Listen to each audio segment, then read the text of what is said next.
All right, welcome to the Grumpy Old Gamer podcast. Today, we are going to be talking about FPS evolution, first-person shooters. I'm your host, Ian. I'm joined today by Al. Yo. And by Tim. What up? What the fuck So, was he's trying something new, man. I don't know, I just saw that advert again for the first time in probably like 25 years. Bud Light one. Yeah, that was it. Yeah, it was Bud Light. So, looking at the origins, I kind of want to take a look at this by looking at the different eras. And this first era, I did not know about. This is all news to me. Al, did you know about these Maze War and Spasim that came out in the 70s? Yeah, I told you about them. And you said, you're making this up. Yes, I did. I'm always very, very serious, and I never make shit up. So why would you possibly think I was making something up? That's just, I was offended. So when we were talking about doing this episode, the evolution of FPS, and I think that when we first looked at it, it was from GoldenEye to something, and then Ian, being the clever clogs that he is, was like, "Oh, GoldenEye wasn't the first FPS." It's like, yeah, I know that, and he says it was Doom. I was like, no, it wasn't. Or did you say Wolfenstein 3D? Wolfenstein. Tim, make a ruling on this. Wolfenstein. Okay. And I was like, well, no, that wasn't the first either. And it was actually a game called, and I say game in space commas, I'm a fan of the space commas. It was a game called Maze War that was made in, I think it was like 73, 72, 73, 74, around them, by some high school or college students who were doing like a work placement with NASA. And they made the first prototype FPS game where you could, move around a level and all that kind of stuff and shoot guns. And then there was another research. This is really fucking boring. People are going to switch off because this is boring. People are like, well, it's more about shooting people. Who are these guys? And there was another research group, and I can't remember who they were, but they made Spasim, and that was a couple of years later, so mid-70s, which is before even I was born, and it had, drum roll, 32-player multiplayer. Which is insanity when you think about it. In 1975, say, yeah. I mean, of course, it was nowhere near what we're looking at with Battlefield 12 or whatever the next entry is that's coming out. It was nowhere near that level of technical innovation, and I think it's like a refresh rate of like 1 frame per second or something like that. So it wasn't. It was limited to 4K of memory, not Ultra HD, but 4 kilobits of memory. So those were the first FPS games, guys, Maze War and Spasim. And they weren't really games, they were research projects. But from there, what happened next? Well, from there, we had the first, actually commercially successful releases, where the first one that is pretty universally recognized as being Wolfenstein in 92. And I remember when this came out and people were protesting it and they were worried about it and all of the stuff that's about too much violence and it's just going around simulating shooting people, but it's Nazis, so I mean, if it's Nazi or a zombie, you can blow them away and you don't have to worry about it. When it comes to Wolfenstein as well, you can't forget the end boss, Mecha Hitler. Did you see the thing where Elon Musk's AI program, is it Glock or whatever it's called? Grok, yeah. Called itself in a tweet Mecha Hitler? Yep, it did, and it was subsequently kind of shut down after that. It went down like a cup of cold sick, didn't it? It was just... It's the beginning. It's like, oh no. This is how it starts, gents. This is how it starts. Shoot your toasters before it's too late. Yeah, before our AI overlords take over. And turn into Mecha Hitler. And turn into Mecha Hitler, yeah. Anyway, please continue. Yeah. So after Wolfenstein, a year later, we had Doom which is really what really blew it up and really took it to the next level, I think. I mean, I have a lot of memories of a little kid just watching my dad just annihilate people in Doom and thinking that was the coolest thing I've ever seen. Well, before you move on to Doom, did any of you actually play Wolfenstein? Yeah. Yes. Yeah. Yeah. What on? God, I think it was. Well, it was definitely on PC, but I can't say what specs it was. It was only on PC. I say it was a floppy disk loading game. So I thought it PC. was on console as well. I think it was on like the Commodore. Was it on the Commodore and stuff like that? Answer in the comments if you have the answer to that, because I'm not sure. But I remember playing. I had an IBM 386 machine that I played Wolfenstein 3D on.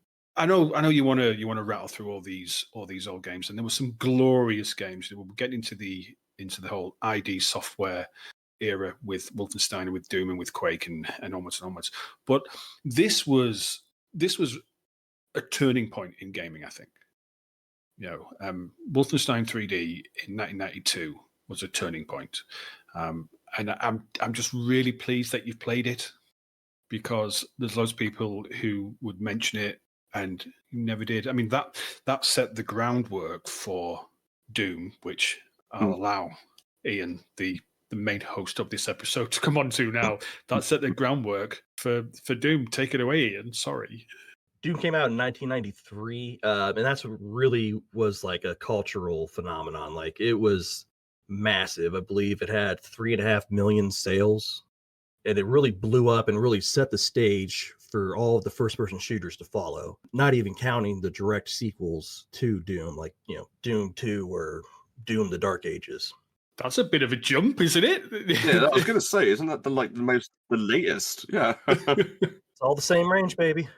You could have said like Doom 3, because it had like a really bad reception at first, but modding community kind of fixed that. But it was like the first like proper 3D Doom, and you know what? It still doesn't look that bad to like this day, and that came out like what, 2001, 2002. Doom in 1993, I think that coined the term ultra-violence. And yes. It's very, very similar to, in the last episode where we talked about Grand Theft Auto. Was that the last episode? I get fuzzy on certain things. Let's just assume yes. Yeah, okay. Episode 3, where we talked about Half-Life 2 being bigger than GTA. And GTA, we mentioned at the time, it was in the press. It was, riled against by the establishment. But Doom had the same impact, especially it was it John Cormack? Is that the guy's name? Yeah, that's it. Yeah, that sounds about right. I've read a really interesting book. It's called Masters of Doom, and it's a biography of the creation of the game. Excellent book where it talks about the development of the game and the cultural impact of the game and the barriers they came up against from the press, from the establishment, because they were releasing this game where you just run around murdering people. Yeah. Before, GTA was very, very high profile in its in how much people hated it. The same happened to Doom in 1992, but it introduced FPS gaming to an audience. It sold millions of copies. It was huge. It was huge. And it was one of the first FPS games, or one of the first games that had a really good modding scene as well, wasn't it? Yes, it really did. Yeah, it really did. I can't say about the latest ones, but that definitely followed through with like the second and the third one. Well, the next game on our list is Quake. What I would like to say about Quake is that the soundtrack for it absolutely slaps. It is amazing to this day, and it was done by Nine Inch Nails, one of my all-time favorite bands. They didn't just do the theme song. When you picked up the little boxes of ammunition for your nail gun, it had the Nine Inch Nails logo on the boxes. This was the first true 3D FPS. With looking around all over the place, and was the thing in Doom you couldn't jump? Could you? Do you remember all of the levels they had? The other ramps, whereas Quake you had jump. I think this may also have been. Is this where the rocket jump first started as well. But the level infrastructure was 3D, so you'd be walk under a bridge, go through the level, walk over the bridge, and it was the first game to really take it beyond what was pretend 3D into true 3D. Well, that's exactly it. Yeah, because it was true 3D. When you look at Doom, you aim in the direction. You can't look up and down type thing, and the gun will shoot in that direction, be it up or down. Whereas, I think Quake was definitely the first one that you actually had to look up and down to do it yourself.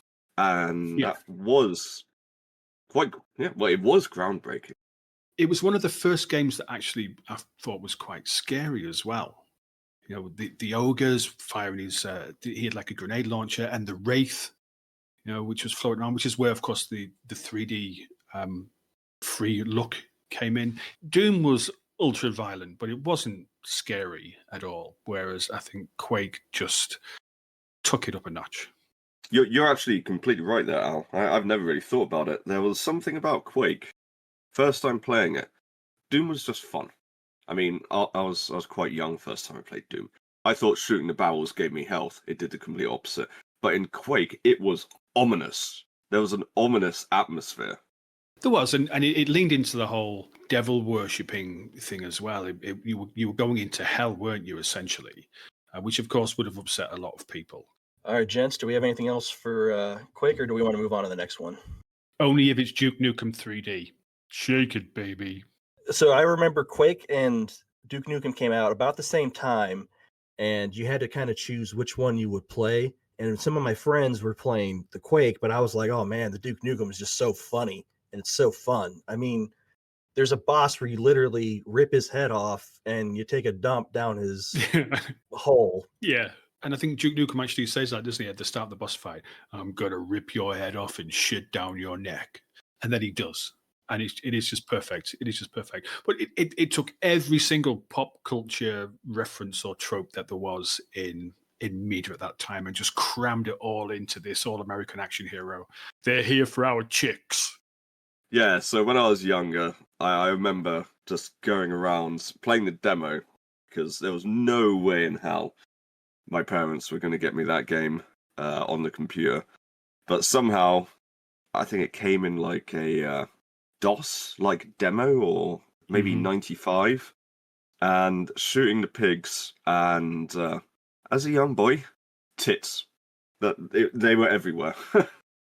Now, Tim, when you mentioned about getting it as a demo, I think this was really a time when you used to get on PC Game, whatever magazine it was, you would used to get the floppy disk with it was almost like shareware, wasn't it? Like was demos were sometimes referred to as shareware. And so you and I think I got Duke Nukem. I think I got Doom. I think I got Quake. I think my introduction to those games was all via a floppy disk on the cover of a magazine, and this was the start of using demos as a way of marketing products.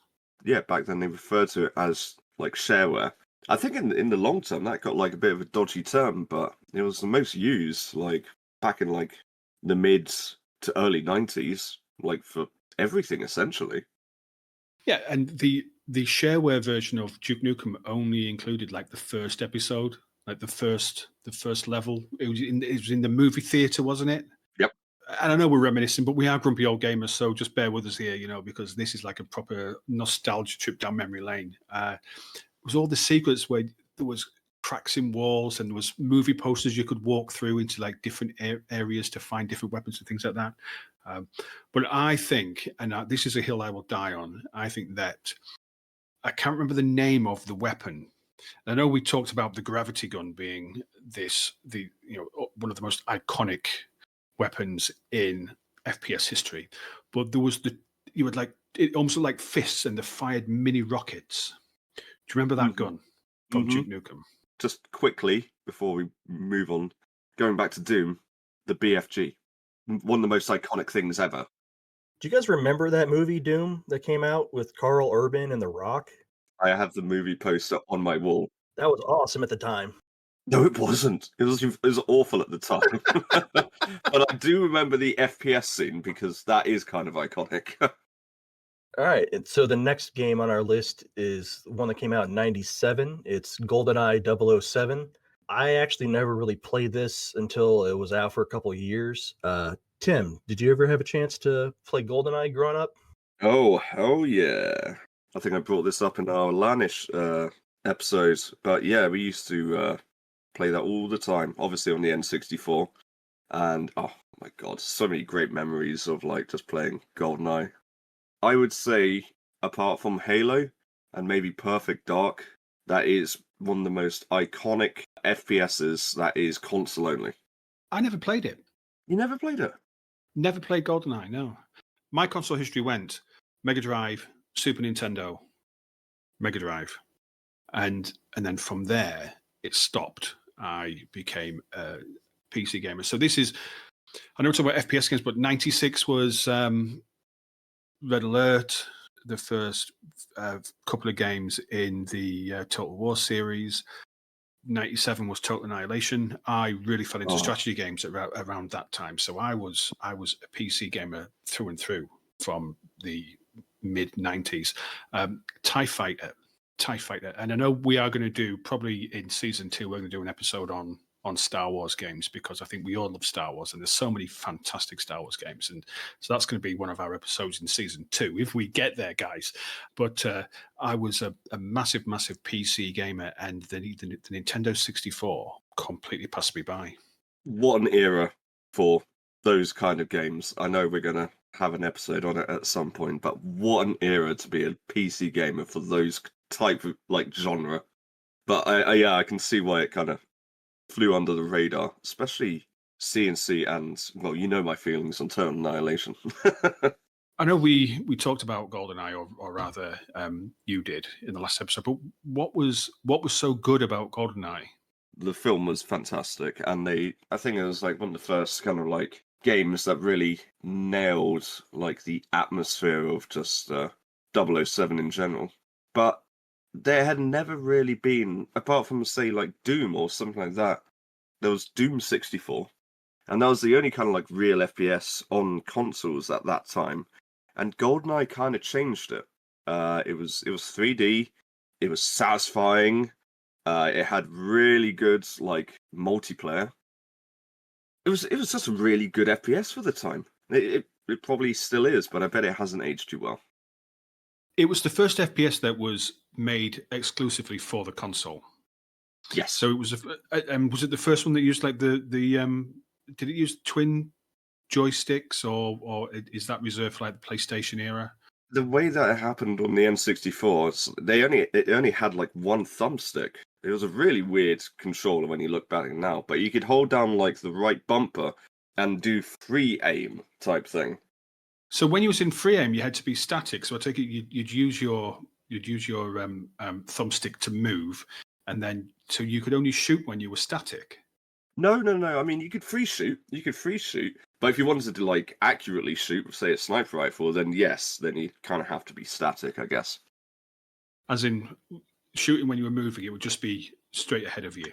Yes, exactly. But if you want to shoot up or down or whatever, then you would have to go static. And that's and the people who got really good at it could like go static for like a few milliseconds to be like walk, boom, boom, boom, walk, and they were really annoying to play against. I dig the sound effects, man. Yeah, thank you. That was my AK. That was an AK. Oh. Yeah, I just had to make sure that you never chose Odd Job when you were playing GoldenEye, or else your friends would never talk to you again. Yeah, because it was tiny and it was really hard to shoot, and they couldn't figure out like mapping. I saw this when we were looking at, when we were doing the last episode on the Couch Co-op, and I looked at GoldenEye because I thought, well, I want to be prepared. I don't want to sound like a complete idiot. So I saw some mention of Oddjob, but I wasn't sure of the reason why. Especially it was because he was tiny and therefore he was harder to hit.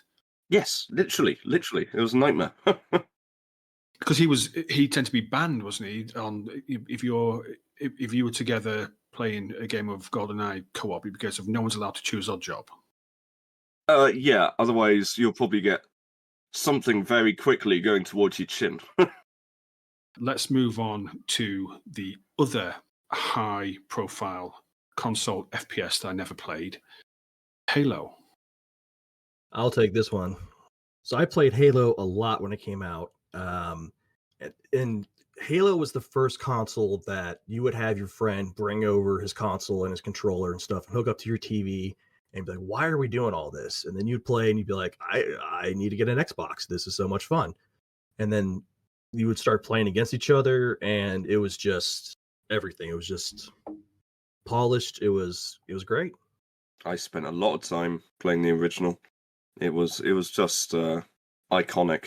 Not only did it shoot really well, and at that point I was like more into PC gaming. Was it like 2001? But oh my god, did it shoot well! And the soundtrack still gives me chills to this day. You know. Do you remember fighting those big guys where they had that orange Hunters. spot in their back? Yeah, and if you could just go behind them, you just melee them and one-shot them. God, that felt good when I did that the first time. Pistol whipped the hell out of them. Oh, yeah. Yeah, but they had like, what was it, fuel rods. So if you got in front of them, either they'd smack you down with their shield or like literally blow you away. I had so much fun playing Halo with my friends that we invented games to play. We would play on Blood Gulch, and we just would load in vehicles, and we made a whole game called Car Game because we're incredibly original. And you're not allowed to shoot, you're not allowed to use any grenades, you're not allowed to melee, you're not allowed to do anything. All you can do is you have to drive a car, and you have to knock people out of their car and then run them over before they can get back in. And it's very simple, hours of entertainment. Oh god, yeah. I remember going just rampaging on like Blood Gulch, probably the most iconic map, thinking about it. Just in a Warthog. Like, oh, it felt so good, you know? The driving on the game was pretty tight. In the sniper rifles too. Yeah. Like, I don't know, for a console FPS, it was incredibly tight. I actually replayed it somewhat recently. I got the Master Chief Collection on the computer. Still felt good, you know? Do you think that we saw a divergence here of the two FPS streams, one into console and one into PC? Because it was said before GoldenEye hit the console scene. So like you're talking about the mid to late 90s, FPS games was 90% PC, absolutely dominated. And I think by 2001, so in the space of 4 years, it almost became a 50-50. In terms of like market revenue, it almost became like a 50-50 split. Do you think we saw like a divergence there, where you had your dedicated hardcore, I'm a PC gamer and I'm going to play with my mouse and my keyboard because it's much more effective than a joypad. And then you had a more casual group that went off onto consoles. I think you're completely right. I've never really thought about it, but yes, there was. I mean, around about that time, obviously Halo on like consoles, but probably the hardcore PC people, they'd be playing probably what, Counter-Strike like 1.5 at that point, you know? And like, oh, you can only use mouse and keyboard, and yeah, that's actually a really good point. But I think there was a divide. Yeah, there was a divide, and I think it's quite interesting that I think that on the PC it was much more hardcore. But this is where esports started coming to it, and the games that you would really think of for early FPS esports are your Counter-Strikes and Quake 3 Arena and Unreal Tournament, and these were PC games, which much more serious, much more dedicated. Whereas the console side of things seemed to be a bit more social. It was couch co-op, it was LAN parties, it was a different feeling. Yeah, I'd agree. I mean, they tried to kind of emulate that on consoles as well, because this is a game I haven't thought about for years. Unreal Championship, which was like an upgraded kind of version of Unreal Tournament, but made for console. Yeah, it was really weird, and they also released Counter-Strike as a standalone. I think it was like Ground Zero or something like that. And it didn't pick up. It just didn't pick up on consoles, because I think with those kind of games, it's more kind of like switch and twitch reflexes. So a lot easier on keyboard and mouse. Whereas on console, it was sloppy, to put it bluntly. Well, and there's the connectivity because the PC gaming always had that connection to the internet where it's easy to, play multiplayer against complete strangers. But the consoles, especially with the Xbox and the PS2, like they had a little bit of a rough start before they could actually get to the network part where they could actually play reliably against other people. Mm-hmm.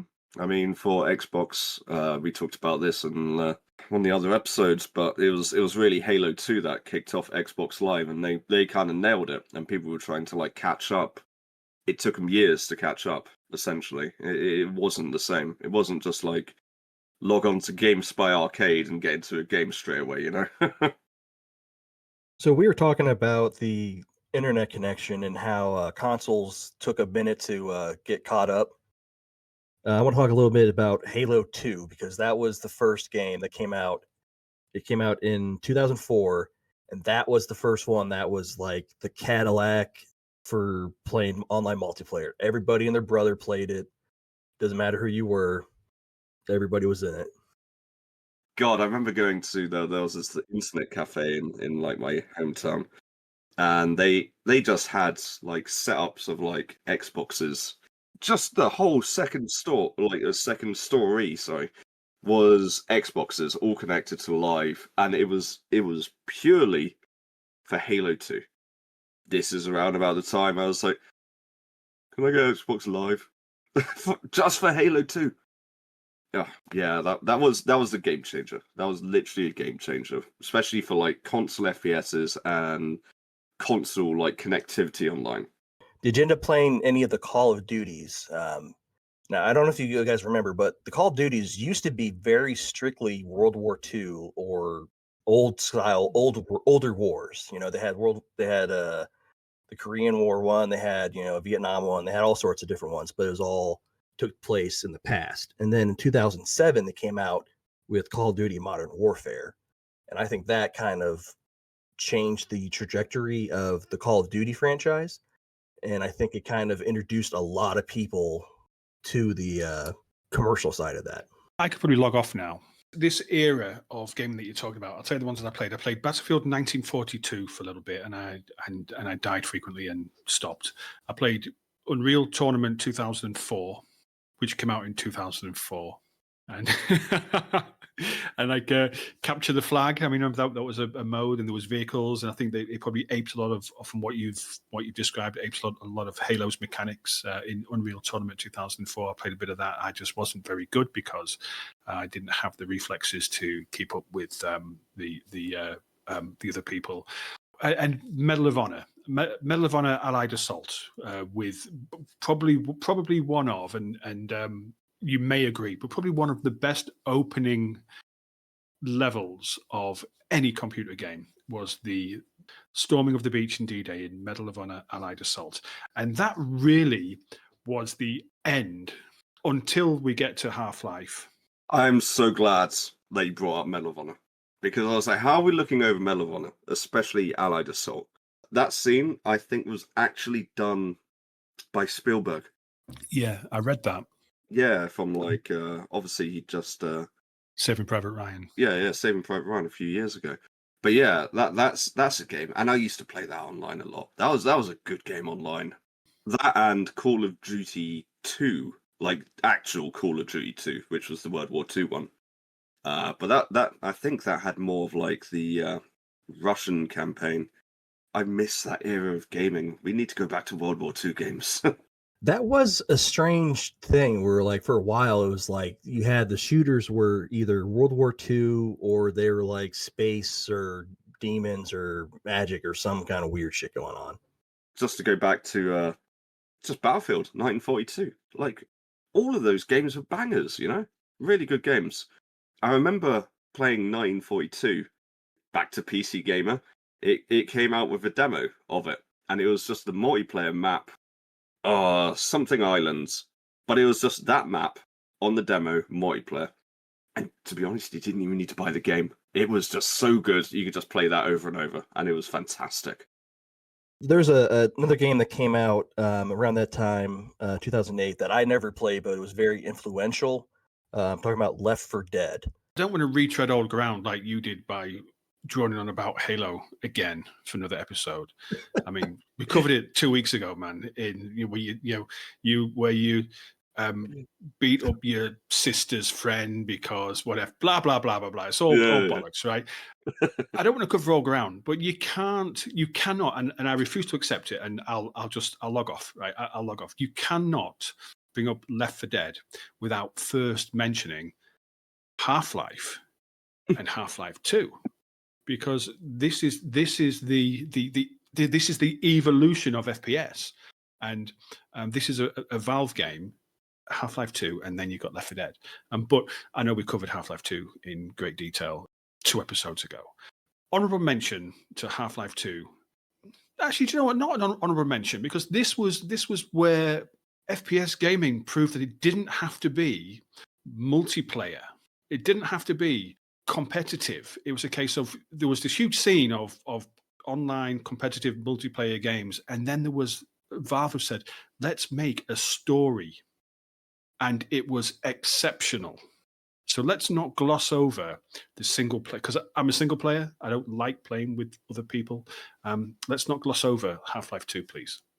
I wholeheartedly agree. In fact, it'd be a massive disservice to not bring up Half-Life 1 or Half-Life 2. And we have talked about it. I'm just going to say Half-Life 1 - Half-Life 2 of their time, and still now, were the GOATs. They are the best. But we've talked that in depth before. Like, you may need to check that out. But it would be a disservice not to bring them up. Yeah, we'll refer you back to episode 3. If you're watching this on YouTube, if you look in the top right corner, there's a little link which will take you to episode 3. Go and watch that one, because it is a banger. So it is. Because I hosted it, of course. That's the reason. Anyway, I apologize, Ian. Feel free to continue. No, no, I don't know what to say now. You've just shot me down in flames, and I hate you, and I'm never gonna. I quit.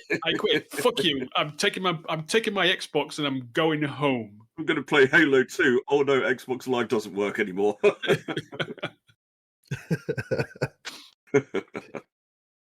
So we're talking about Left 4 Dead, and just I know Al doesn't play it because he's afraid of playing multiplayer games. And one day we hope no. Cutting you off. Me and Al played this quite recently. We brought it up in like another episode. It was a really good night. We played the hell out of it for hours.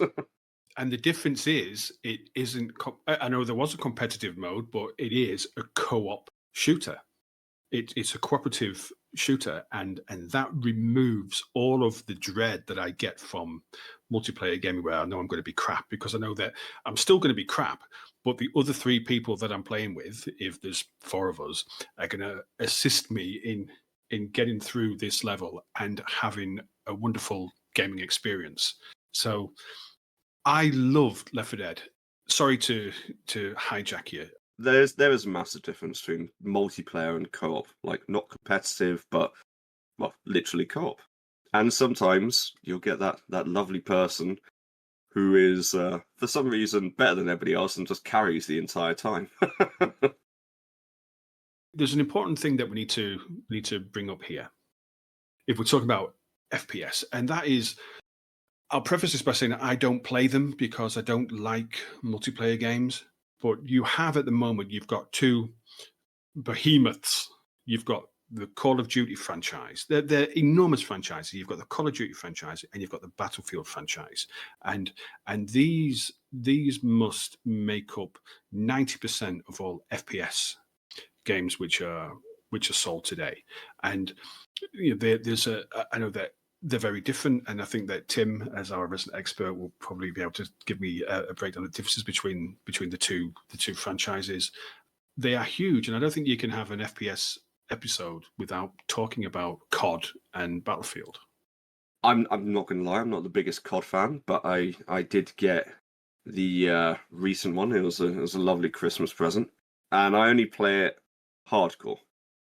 And I think like one of the biggest differences, map size, the amount of players in the game. I mean, I could probably do an entire episode of like the annoyance of like the skins in Call of Duty, because I think they've gone a bit too far. with Battlefield 6 on the way, I think there's opened like people's eyes again of like what military shooters should be.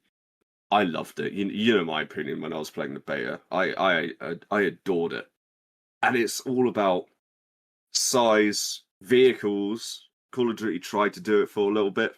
It didn't quite work. I think it was like not Warzone. That's their battle royale. That's oh god. If we're talking about FPSs and not bringing up battle royales, but yeah, they did that, which is probably the biggest battle royale.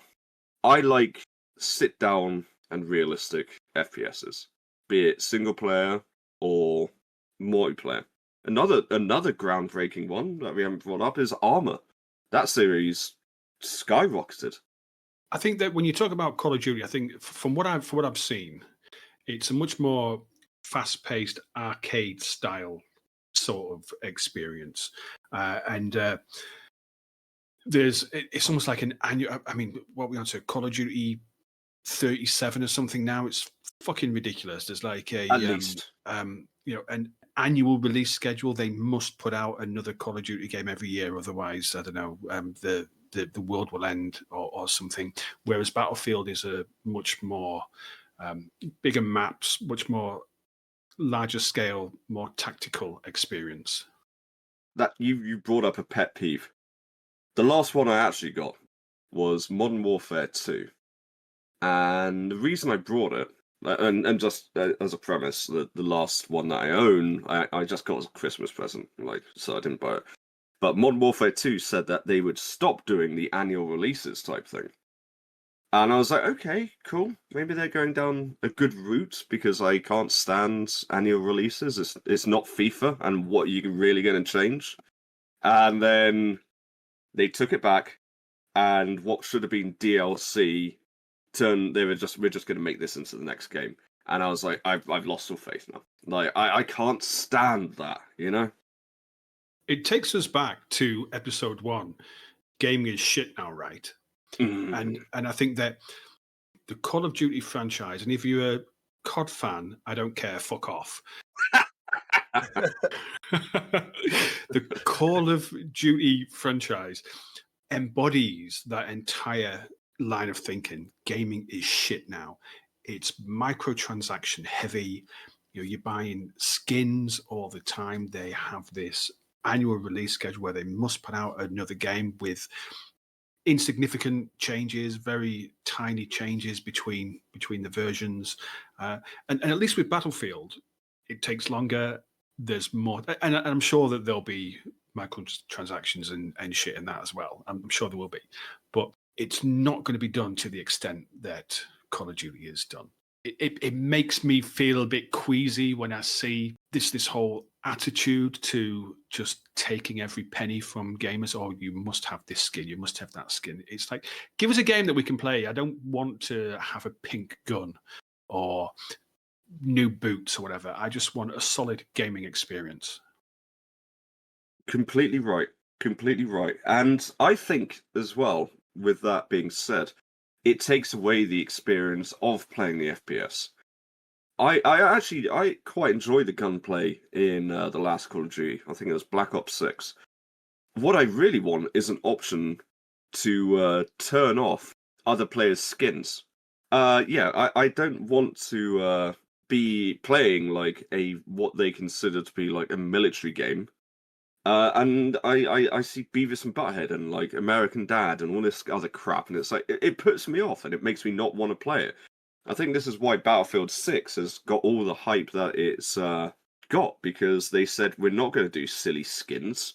Yeah, there probably will be microtransactions, and I bet there's going to be a battle pass. But they said we just want to keep it as a military kind of shooter, and we don't want our aesthetics, to put it bluntly, to be ridiculous. And I think gamers miss that. You know, it's just got silly. I mean, I think when Fortnite came out, people tried to emulate that, and it's just made like shooters silly. I don't want that. Well, talking about that a little bit more, like, where do you picture FPS like going here in the next 5-10 years? Like, what's the future of first-person shooters? VR, hopefully, that'd be cool. That's the obvious evolution, isn't it? Because FPS games have always been at the tip of the spear when it comes to new technology, ray tracing and all this kind of stuff, which I just completely don't understand. I can't imagine there's anything which is going to immerse you in a game like Battlefield than VR will. So you can actually look around and you can feel that you are actually part of that world. So that's, and of course we had and I think we talked about it a couple of episodes ago. We had Half-Life Alyx, which was a VR FPS game. Have there been any other? I can't think of any other VR FPS games. No, and that's the issue. I can't think of any either. I mean, when it gets to the point where FPSs could be played, Resident Evil, like Village and stuff like that, I think that was VR and that was first person. Sounds like we could do a whole episode on VR. Leave a comment down below if you guys think that we should do that. Early 90s to like early 2000s, a lot of the FPS games, the main character had a persona, and I think that's lacking in FPSs these days. Like, you think of Duke Nukem and you think of quotes and stuff like that. You think of Doom Guy and you're like, okay, he doesn't say anything, but you know Doom Guy, you know? There's personas there. You think of Half-Life and you think of Gordon Freeman, you know? Persona. With like FPSs now, it's generic person over there, and I don't know who the fuck it is, you know? Well, he's a Marine, or he's a Space Marine, or he's a old school Marine, or he's just going to be some generic army guy. Unfortunately, we can't talk about Space Marine 2 because that's an amazing game, but it's a third-person shooter. Now, that had persona. Captain Titus. It's interesting that you mentioned Space Marine there, and now we can't use that one because it's third person. Have you played Bolt Gun? Oh, that is the good shout. Bolt Gun is just what a rush. It was like playing Doom and Quake all over again, just in my favorite fictional universe, just in 40K, which is fantastic. Yeah, and they're making Bolt Gun 2 as well. Oh, I'm so glad. When we talk about the future of FPS games, and I have to look back at what I enjoyed in the past, which was that they're referred to quite insultingly as boomer shooters, aren't they now? Like your Dooms and your Quakes and your Duke Nukems. Yeah, boomer shooters.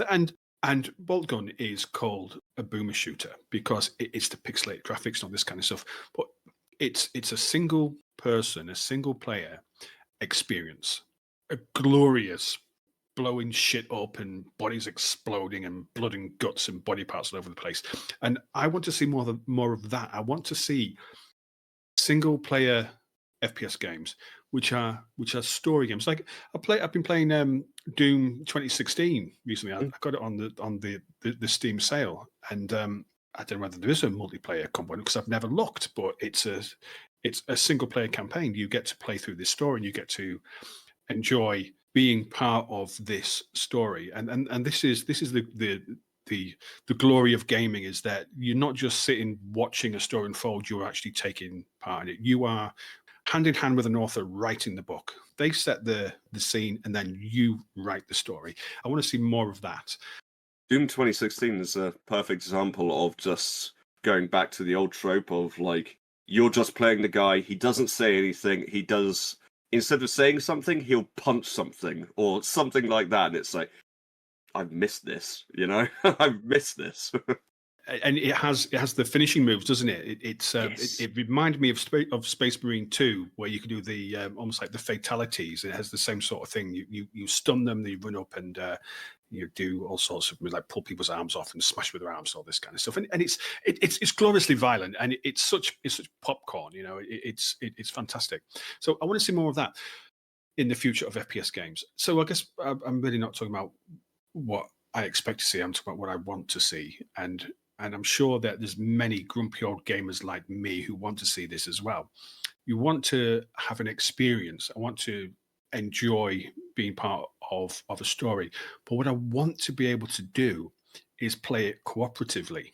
If you look, you could have in Space Marine 2, and I'm sure in many, many other games, in a co-op campaign, you could have someone on the PC, someone on an Xbox, and someone on a PlayStation, all playing together.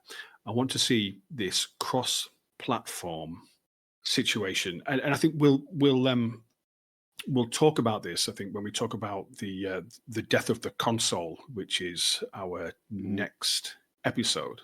I want to be able to play with my mate who's got an Xbox, my brother who's got a PlayStation, whilst I play on my PC, and just enjoy a gaming experience without being thrust into a situation where I must pay money to have the best guns. I must pay money to have a pink gun. I must, I don't have to, but if I want to look like a funky guy, I've got to pay extra money to do that. To just run onto Call of Duty Battlefield and be killed in 5 seconds. You're completely right. And I think with like the evolution of like FPSs and just gaming in general, crossplay has definitely, I think probably in the last 5 years, has become much more of a thing. Yeah, you're completely right. So, like, going back to Call of Duty, yeah, you put money into it and you're like, oh god, I've got this stupid pink gun, but it probably shoots better than that thing over there because it's all pre-customized. I hate to say it, but going back to Space Marine for me, you know how you get stuff in Space Marine? You play the game, and then you unlock cool shit. I miss that. It's not pay to win. I hate pay to win. I think it's the worst thing. I don't think we actually talked about that in episode 1, but it is the worst thing that happened to gaming is pay to win. It's fucking disgusting. It's disgusting awful practice.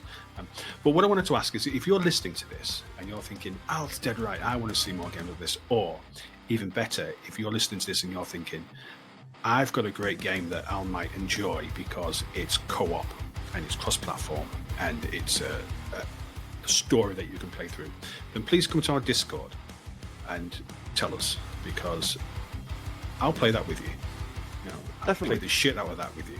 And Tim will as well, and we might even get grumpy old Ian to join in as well. All right. Well, that's all that we have time for today. Big thanks to Tim and Al for joining here. Thank you. You're very welcome, sir. Very welcome. All right. We are the Grumpy Old Gamer. If you want to know more about any of this, go to gog.fm. That's GOG.fm. It has links to all of our socials. We have our Twitch, our Discord. And that's going to do it for us here today. Be sure to catch us here in 2 weeks when we talk about the death of consoles. Are consoles really dead? Sorry, it's another episode, so I'll shut up. We'll find out in 2 weeks. Thanks, Ian.